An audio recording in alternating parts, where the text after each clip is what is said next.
Aló, buenas tardes, ¿me escuchan?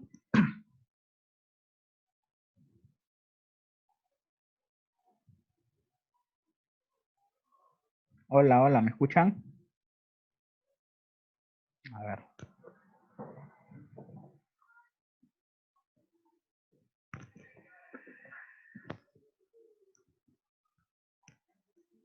a ver.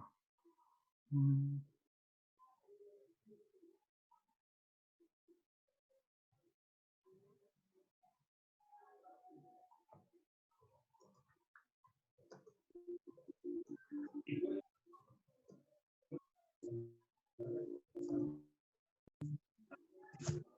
Profesor, buenas tardes, Silvia Arellano. Buenas tardes, ¿cómo estás? Ya, ok, ahora sí. Ya, entonces necesito que activen el dispositivo, ¿sí? O sea, el audio del dispositivo. Ya está.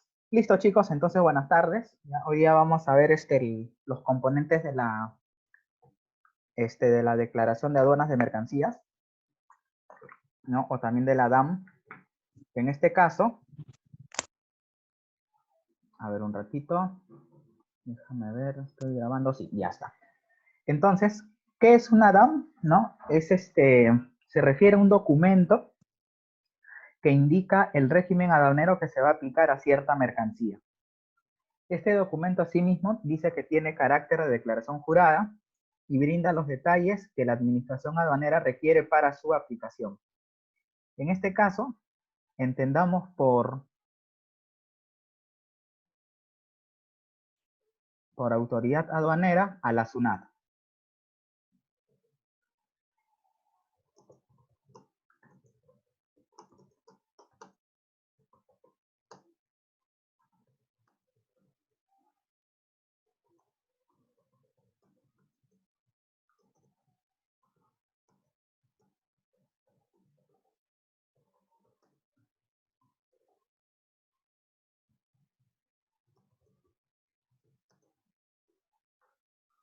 Ya está.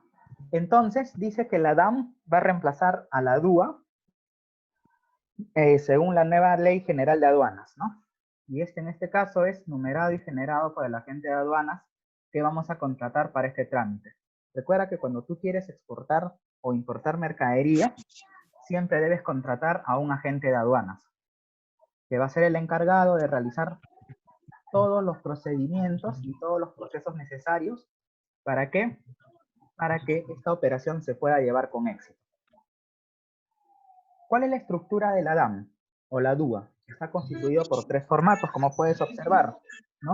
El formato A dice que va a tener los datos generales del régimen aduanero. Entendamos que el régimen aduanero podría ser, ya, vamos a poner acá,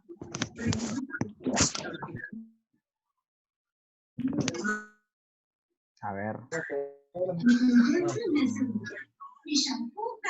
régimen aduanero. Listo. Entonces, aquí tenemos, ¿no? Régimen aduanero. No se preocupen, yo voy a grabar toda la sesión y después voy a subir esto al campus. Entonces, el régimen aduanero podría ser una exportación, una importación o un depósito en el Estado. Ah, perdón, eso después. Podría ser una exportación o una importación.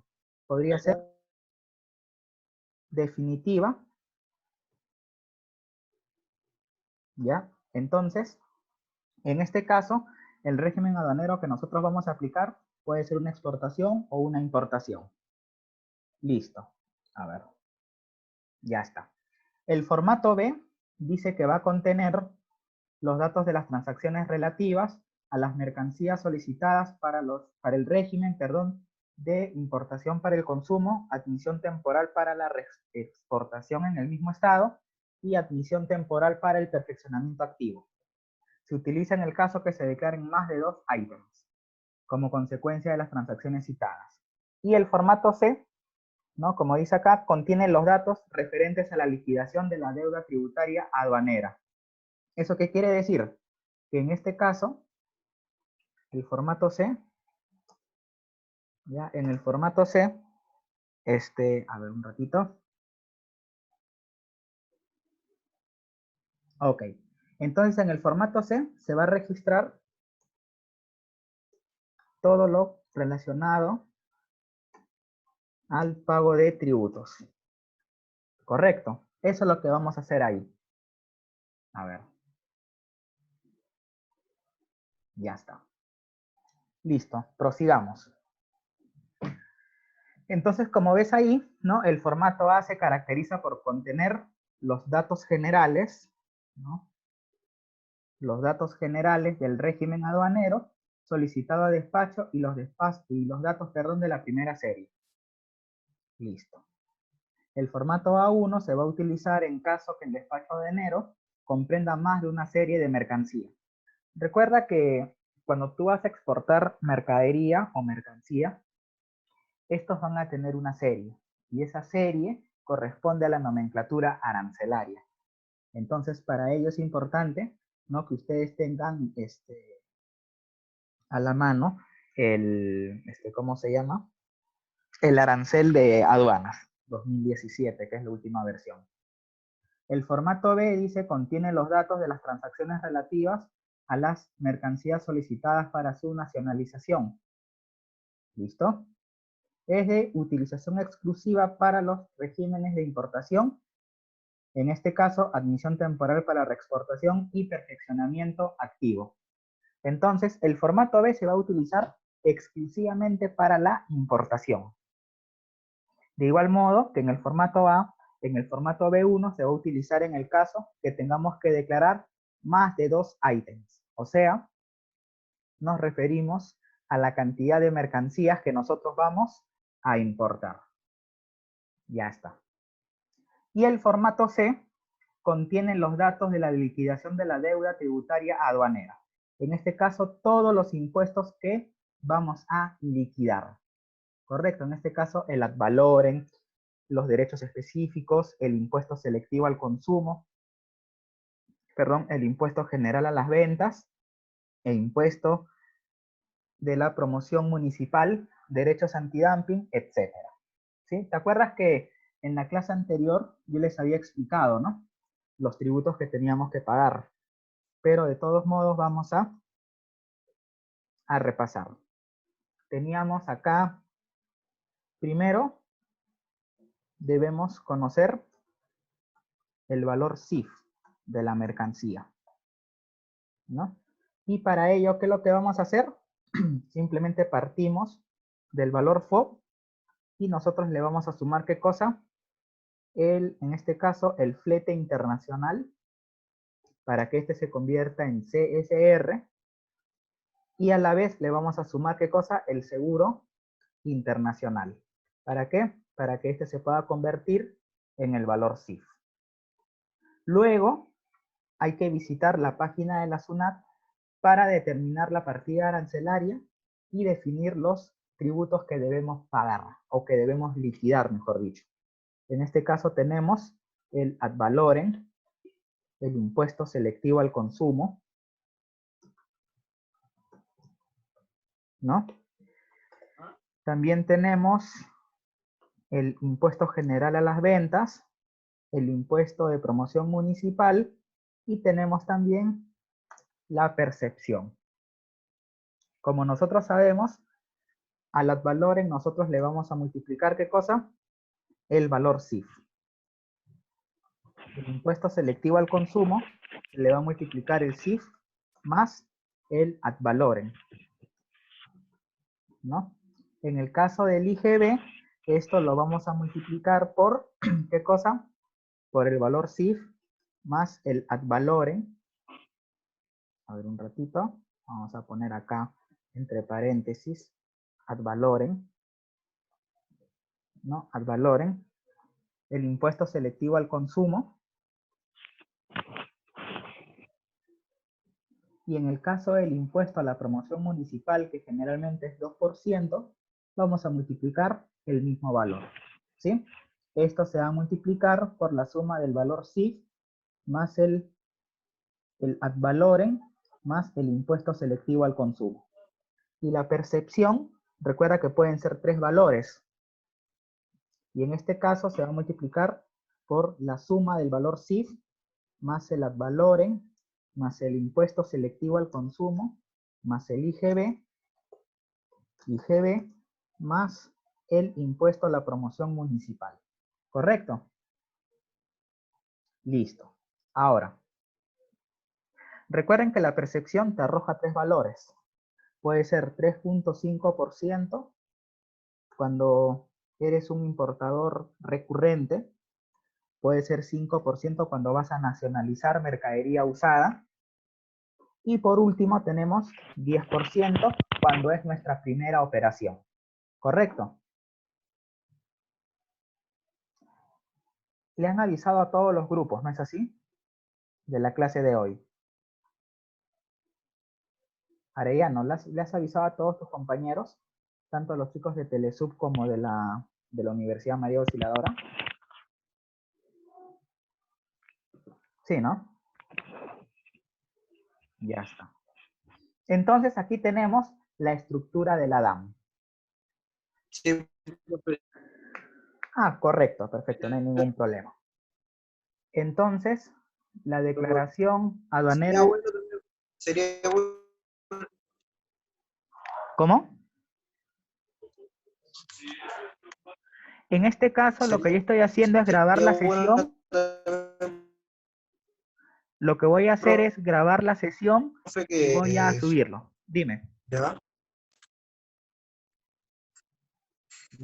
Sí, no, lo que le quería pedir es que si es que las invitaciones que usted hace, ¿no? Para entrar a la aplicación, no sé si están los correos de los chicos, para que de alguna u otra manera todos, el 100% de los alumnos puedan tener en cuenta que ese día va a comenzar su clase. Ya, correcto. Voy a conseguirme el correo de todos, ¿ya? Porque como ustedes son 44, ya... Y la clave, ¿no? Cuidado por WhatsApp, pero... Ya, perfecto, no hay problema. Yo voy a solicitar los correos.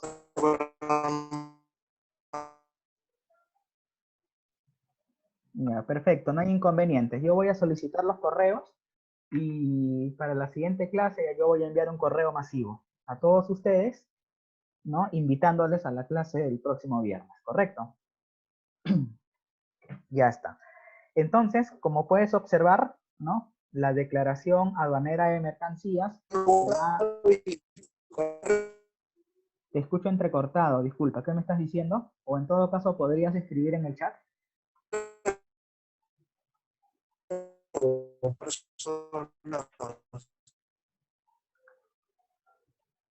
Te escucho entrecortado. A ver. Entonces, como les digo, ¿no? La DAM se va a utilizar para estos regímenes aduaneros. Importación para el consumo, admisión temporal, para la reexportación en el mismo estado, para el perfeccionamiento activo, depósitos, tránsito, reembarque, reimportación. Recuerden que la reimportación quiere decir que nosotros vamos a realizar una segunda importación de ese producto. Tenemos exportación definitiva y exportación temporal. Ok.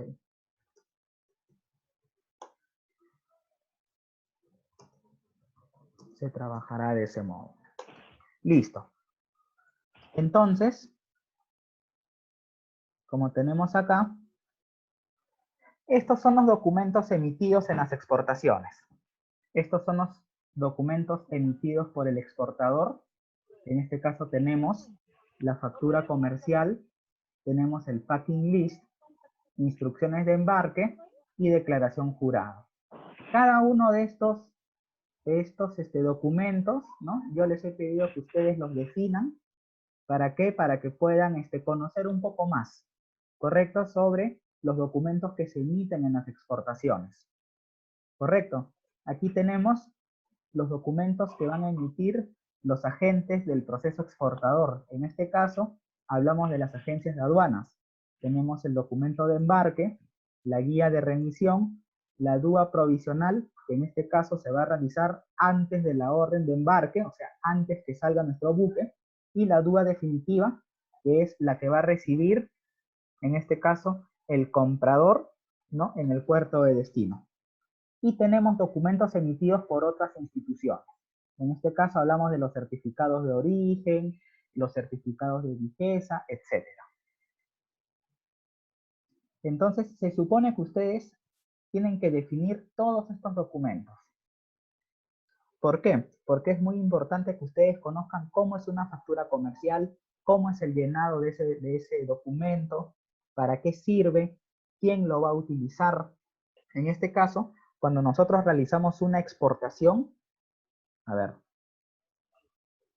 pongamos acá. Cuando se realiza una exportación, recuerda que lo que vas a hacer es lo siguiente, ¿no?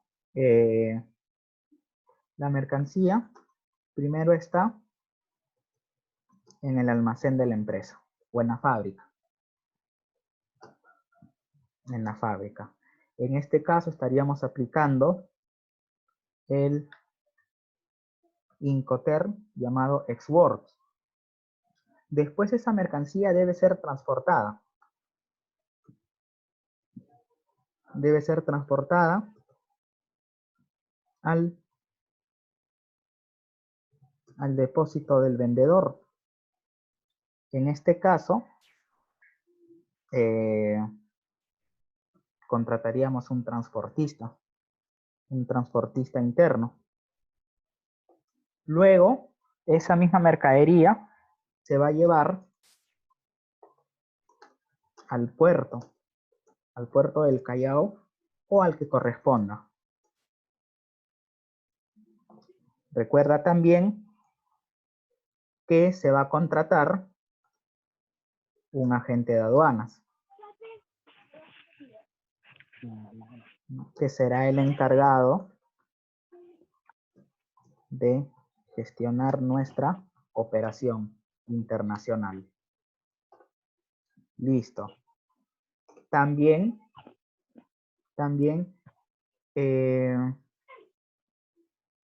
este caso se realiza el flete internacional y también se va a pagar el seguro internacional. Entonces, todos los documentos, entonces, en estos pasos, se supone que nosotros como exportadores y ellos como agentes de aduanas deben elaborar algunos documentos que van a servir como evidencia de que efectivamente tú estás exportando esa mercadería, tú la estás llevando al exterior. Entonces, aquí tenemos todos los documentos ya emitidos por el exportador, por los agentes de aduanas y también por otras instituciones. Porque recuerda que si nosotros vamos a exportar productos que van a ser consumidos por las personas, deben pasar o debe tener el certificado de vigeza y otros. ¿Correcto? Ya está, muy bien. Ya está. Entonces, esos son los documentos que nosotros vamos a emitir como exportadores. El importador también tendrá que emitir algunos documentos. Entonces, es importante que ustedes conozcan todos los documentos que emiten los exportadores, los agentes de aduanas, o también podrían ser las empresas de carga internacional, etc. Por ejemplo, empezamos con la factura comercial. En este caso, la factura comercial lo que va a hacer es lo siguiente, ¿no? Es un documento que describe la mercancía. Como puedes observar acá, indica el precio y las condiciones de pago. ¿Correcto? Puede constituir contrato de compra-venta si contiene todos los términos. Es requerida para gestiones contables y aduaneras. Entonces, aquí está la importancia de elaborar este documento. ¿Por qué? Porque cuando yo elabore este documento, entonces, llegado el momento,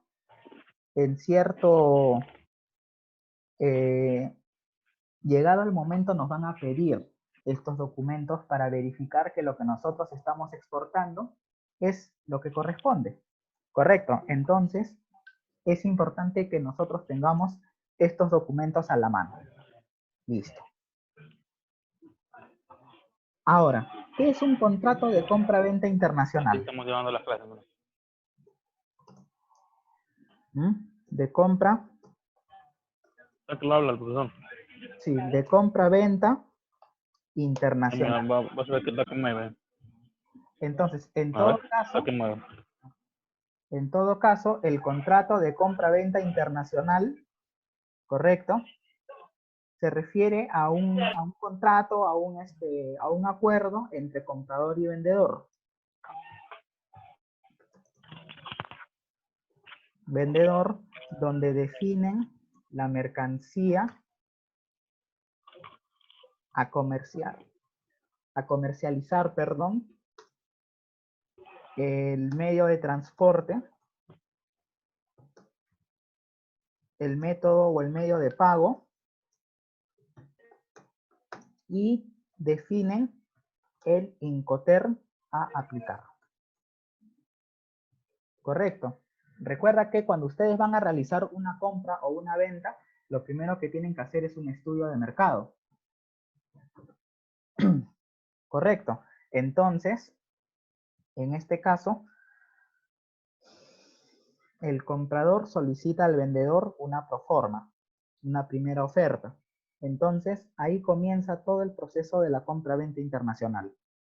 Cuando tú recibes la primera proforma, perdón, tú puedes hacer dos cosas. O aceptas esa proforma, o lo que puedes hacer es enviar una contraoferta.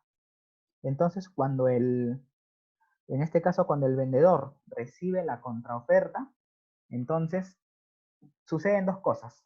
O se termina esa comunicación entre comprador y vendedor, o le vuelven a reenviar al comprador una nueva contraoferta, ¿no? Con unas nuevas condiciones.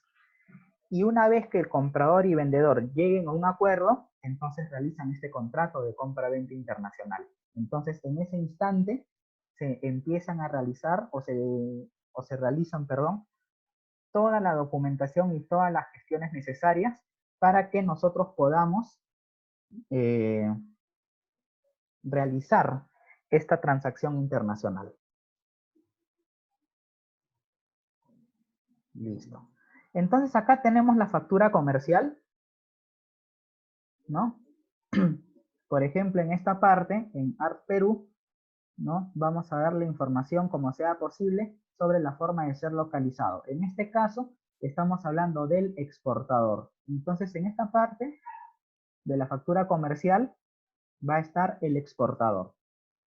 Luego, en esta parte se va a indicar, ¿qué cosa? La dirección completa del exportador. Aquí tenemos el número de RUC. Aquí tenemos la factura, tanto en inglés como en español.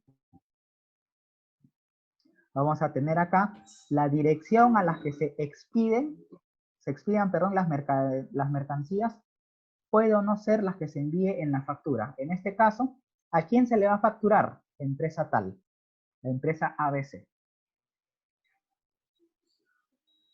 Listo.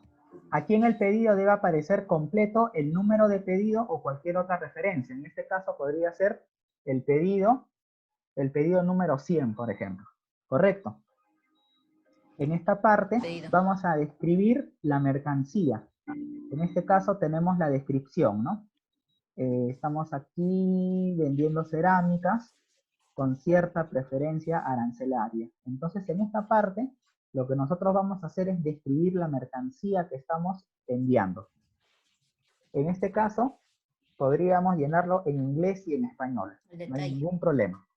Correcto, aquí van a estar todos los detalles de la mercancía. Aquí las cantidades. La moneda, que en este caso podría ser el dólar, libras esterlinas, euros, los yuanes, etc. Depende. Pero en términos generales se utiliza, claro, se va a utilizar el dólar, ¿no? Que vendría a ser la divisa mundial. Aquí indique separadamente el precio FOB. Aquí tenemos el valor FOB y tienes que especificar el Incoterm que estás aplicando. En este caso puede ser Incoterm 2000, 2010, 2020. Pero generalmente se utiliza la versión actual y la versión anterior. En este caso, podríamos aplicar Incoterms 2010 o en su defecto los de la versión 2020.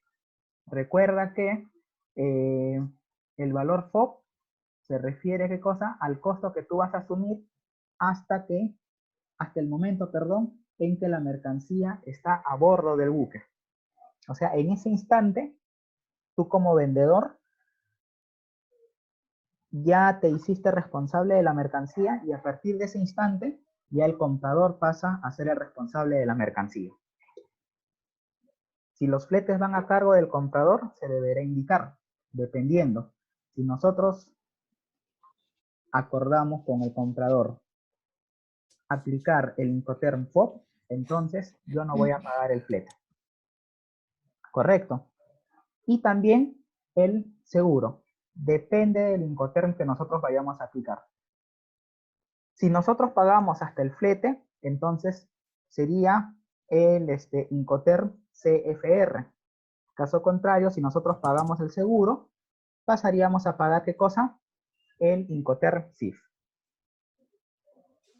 Si la expedición está a cargo del exportador, debería indicarse la forma de envío.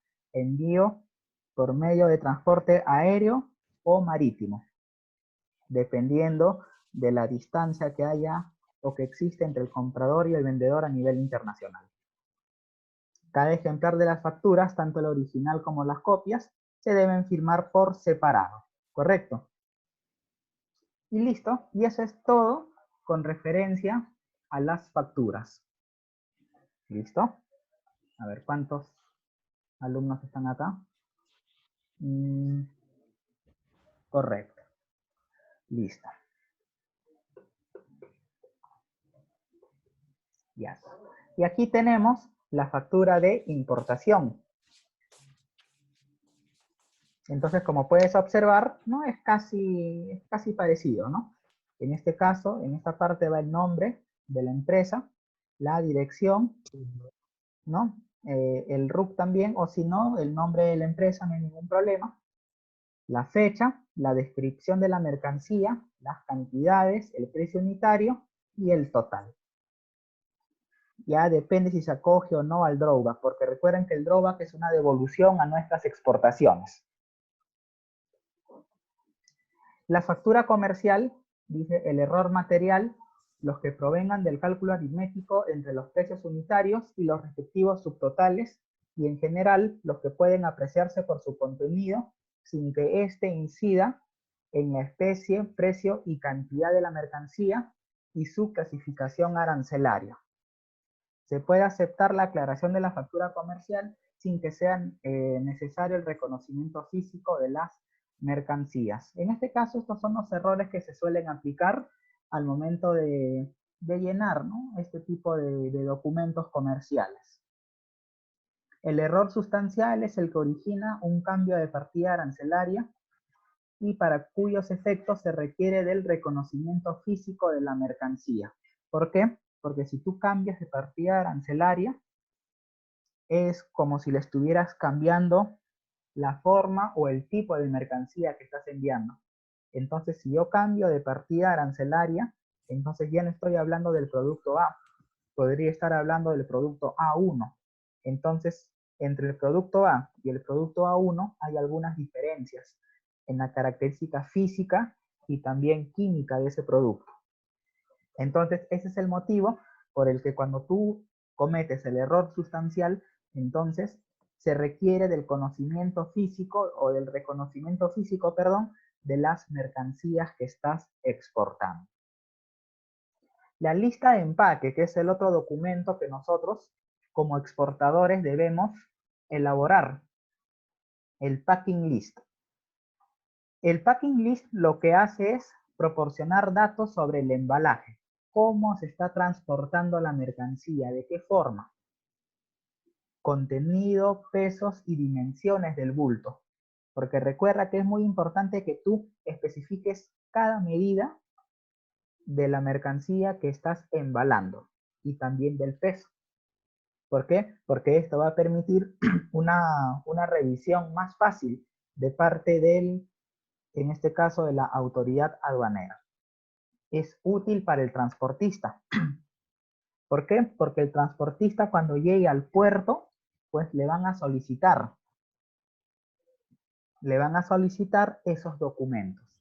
Entonces, el transportista es el encargado de llevar consigo el packing list. Es esencial para realizar la inspección e identificar la carga.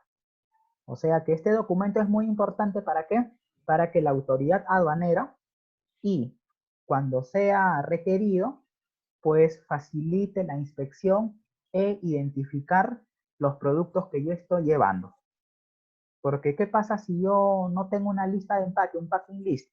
Pues yo podría pensar que ustedes están llevando cadáveres humanos, ¿no? Y eso no es así, pues, ¿no? No se puede transportar mercancía prohibida ni ilegal. Por lo tanto, no existe un formato único. O sea, si ustedes me piden un formato de packing list, no hay. Eso depende de cada empresa. El detalle es que ese documento, lo único que tiene que hacer es proporcionar la información exacta sobre el producto que yo estoy transportando. En materia de embalaje, contenido, dimensiones de los bultos, la cantidad de mercancía que está entrando en cada caja y cuánto va a pesar esa mercancía y si se trata de mercadería frágil o no frágil. Aquí tenemos el packing list, por ejemplo. Igual se refiere al número de la factura, porque recuerda que cuando ustedes van a exportar, pues estos documentos van a estar vinculados a una factura número X. El número total de cajas, aquí, para cada tipo de mercancía, números asignados a las cajas que las contengan. Si ustedes van a llevar varias mercancías, entonces en la caja número 1 van a estar tales productos, en la caja número 2 van a estar tales productos. ¿Para qué? Para facilitar la inspección física de esa mercancía. El contenido de cada caja, qué tipo de productos se están llevando. Aquí vas a poner todas las características del producto. En las dimensiones, ¿cuál es el área de las cajas? Ya la dimensión exterior de cada caja. Y el peso bruto. Recuerda que el peso bruto es aquel que incluye ya el peso tanto de la mercancía como de la caja. Entonces vamos a poner acá, peso bruto. Es el peso, bueno, es aquel que incluye el peso de la mercancía y de la caja o contenedor.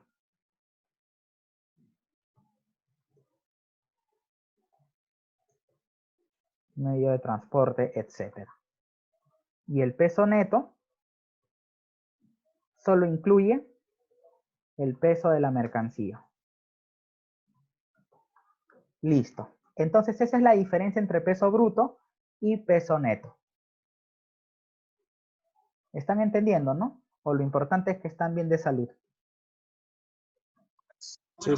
¿Sí? ¿Se entiende, no? Ya está. Muy bien. Listo. Aquí la forma de embalar la mercancía. ¿De qué manera se ha embalado la mercancía? Cajas de cartón, cajas de fierro, etc. Dependiendo del embalaje que nosotros vayamos a realizar. Si están en paletas, deberá indicarse. Si requieren alguna manipulación especial, se deberá indicar también, ¿no? En este caso, si se trata de mercancía muy frágil, todo eso debe estar en esta parte. ¿Para qué? Para que al momento de realizar la inspección física se tenga el cuidado debido.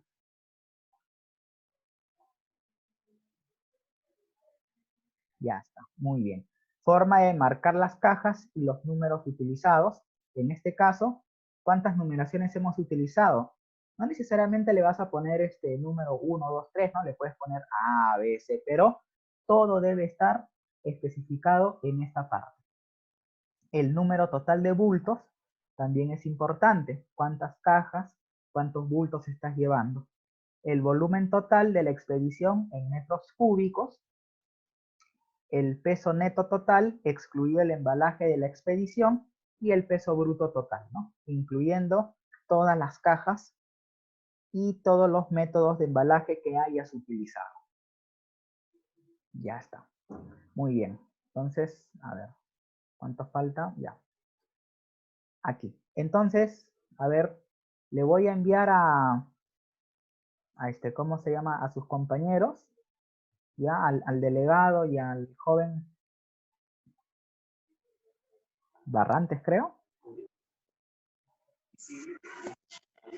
Renzo. Ya, a Renzo, perdón. Les voy a enviar la invitación para la segunda parte de la clase. Como faltan 4 minutos, pues lo que no se quiere es que yo esté hablando y que en medio de la clase el Zoom nos vote a todos. ¿Ya? Así que en unos 3 minutos estamos reiniciando la clase, ¿sí? A ver. Del otro curso, ¿no, profe? No, de este mismo curso. Del segundo curso es a partir de las 7 de la noche. 7, 7 y 10. Es la continuación. Claro, es la continuación de esta clase, correcto.